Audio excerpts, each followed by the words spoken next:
আসসালামু আলাইকুম রহমতুল্লাহি ওয়া বারাকাতুহু। আশা করি সকলে ভালো আছেন এবং সুস্থ আছেন।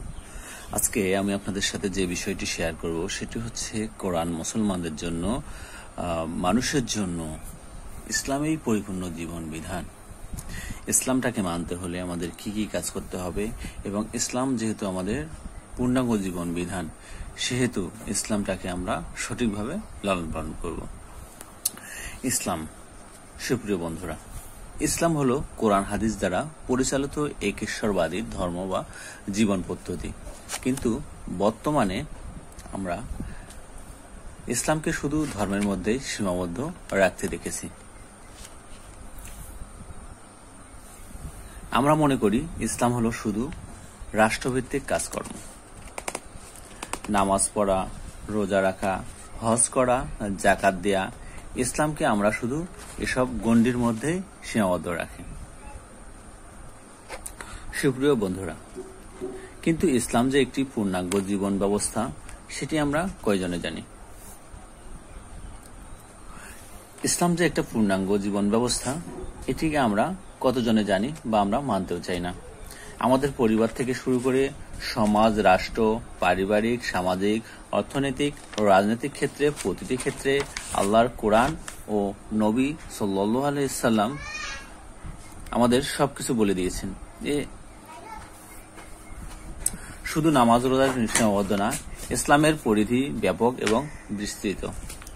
ইসলামে প্রসারণ আমাদের জন্ম থেকে মৃত্যু, দোলনা থেকে কবর পর্যন্ত, পরিবার থেকে রাষ্ট্র পর্যন্ত সকল কাজে আমাদের ইসলামের ব্যবহারটা করতে হবে এবং এই ইসলামিক এই জীবন বিধান ব্যবস্থার ফলে আমাদের পরকালীন এবং আখিরাতের মুক্তির একটি সম্ভাবনা রয়েছে। ইসলামের সৌন্দর্যের কথা বলে শেষ করা যাবে না। ইসলাম একটি সুশৃঙ্খল, পরিপাটি এবং সাজানো গোছানো জীবন পদ্ধতি। ইসলামকে শুধু ধর্ম বলে এক ক্ষুদ্র গণ্ডির মধ্যে আবদ্ধ করতে চাই না। ইসলাম হলো একটি পূর্ণাঙ্গ জীবন ব্যবস্থা।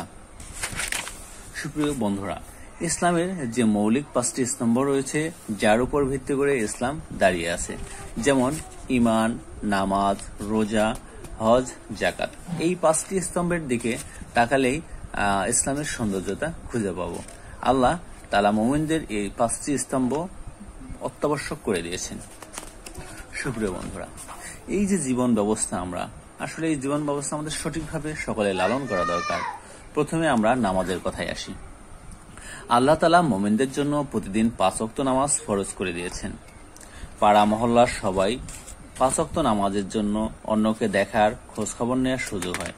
একত্রে সারিবদ্ধভাবে জামাতে দাঁড়িয়ে নামাজ পড়ার মাধ্যমে সমাজের উঁচু নিচু, ধনী গরিব, আত্মীয় ভেদাভেদ এবং অনাত্মীয়ের সম্পর্ক বা কোনো ভেদাভেদ থাকে না। তখন সবাই এক আল্লাহর শরণে এবং এক আল্লাহর কাছে মাথা নত করেন। সুপ্রিয় বন্ধুরা, আল্লাহ তাআলা নামাজের পাশাপাশি যাকাতকেও ফরজ করে দিয়েছেন। পবিত্র কোরআনে আল্লাহ সূরা বাকারার 277 আয়াতে বলেন, যারা আল্লাহর উপর ঈমান এনে সৎ কাজ করে, নামাজ প্রতিষ্ঠা করে, যাকাত আদায় করবে, তাদের কোনো ভয় নেই, চিন্তিতও হবে না। কোরআন আল্লাহ সুবহানাহু ওয়া তাআলা 82 বার নামাজের সাথে যাকাতের কথাও বলেছেন। সুতরাং নামাজ যেমন গুরুত্বপূর্ণ, তেমনি যাকাতটি একটি গুরুত্বপূর্ণ। সুপ্রিয় বন্ধুরা, আমরা যেন এই কাজগুলো সব করতে পারি। ইসলামের যে স্তম্ভ আছে এবং সব মিলে আল্লাহ তাআলার যে বিধিবিধানগুলো আছে, এগুলো যেন আমরা পালন করতে পারি। এখানে ধনী গরিব বলতে ইসলামে কিছুই নেই। এখানে সকলের সাথে আচরণ এবং আমাদের ইতিমদের সাথে আচরণের কথা বলা হয়েছে। তারপর হচ্ছে মানুষের সাথে সদ্ব্যবহারের কথা বলা হয়েছে। তারপর মানুষের সাথে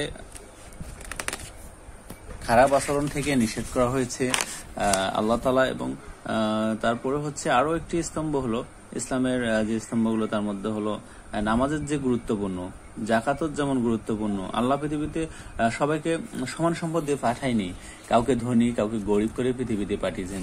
তবে এই ধনী গরিব উভয়ের জন্য দৃষ্টান্ত রয়েছে।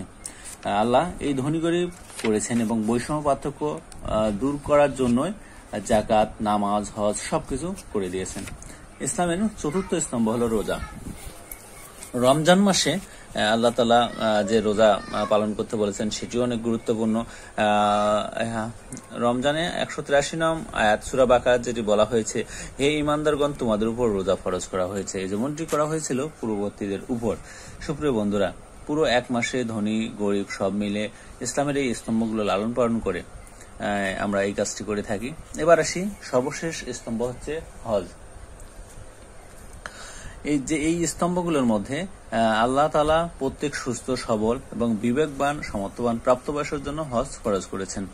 যারা এই হজের পূর্ণ অর্থ গ্রহণ করতে পারে, সেখান থেকে ফিরে আসতে সক্ষম, হজ হলো মুসলমানদের মিলন মেলা। সুপ্রিয় বন্ধুরা, সবাই মুখে এক আল্লাহর নাম আমরা ডেকে একত্রিত হব। আল্লাহ তাআলা যেন সবাইকে আমাদের ভালো রাখে। এই ইসলামের যে সীমাবদ্ধতা রয়েছে, যে 5টি স্তম্ভ রয়েছে, এছাড়াও আল্লাহ আমাদের সাথে যে কিছু কিছু বিষয় অ্যাডজাস্ট করে দিয়েছেন, যেটা হলো পরিবারের সাথে ভালো আচরণ করা, মানুষের সাথে ভালো আচরণ করা, কথার একটা মাধুর্যতা মানুষের সামনে তুলে ধরা। এখানেই ইসলামের গুরুত্ব প্রভাব রয়েছে। সব ক্ষেত্রেই আপনি যখন যেখানে থাকবেন, যে অবস্থায় থাকবেন, সব ক্ষেত্রে আল্লাহ তাআলার যে শিক্ষা আমাদেরকে দিয়েছেন, কোরআন যে শিক্ষা আমাদের দিয়েছেন, সেটি লালন পালন করা। ইসলামী শিক্ষায় শিক্ষিত রাষ্ট্রনায়ক ধনী গরিব, আত্মীয় অনাত্মীয়, উঁচু নিচুর মধ্যে কোনো পার্থক্য করবে না। তার মানে স্বজনপ্রীতির কোনো স্থান থাকবে না। ব্যক্তির স্বযোগ্যতা অনুযায়ী রাষ্ট্রের দায়িত্ব পাবে, সে দলীয় বিরুদ্ধ লোক হলেও। ইসলাম নারীকে সর্বোচ্চ মর্যাদার অধিকারী দিয়েছে। নারীর অধিকার রক্ষায় পুরুষ সবসময় সোচ্চার থাকবে। আল্লাহ আমাদের তৌফিক দান করুক ইসলামটাকে, কোরআনটাকে মেনে জীবন পরিচালনা করা। আজকে এ পর্যন্ত। ধন্যবাদ বন্ধুরা। ভিডিওগুলো ভালো লাগলে অবশ্যই শেয়ার করুন এবং সকলের মাঝে এই ভালো কথাগুলো পৌঁছিয়ে দিন। আসসালামু আলাইকুম ওয়া রাহমাতুল্লাহি ওয়া বারাকাতুহু।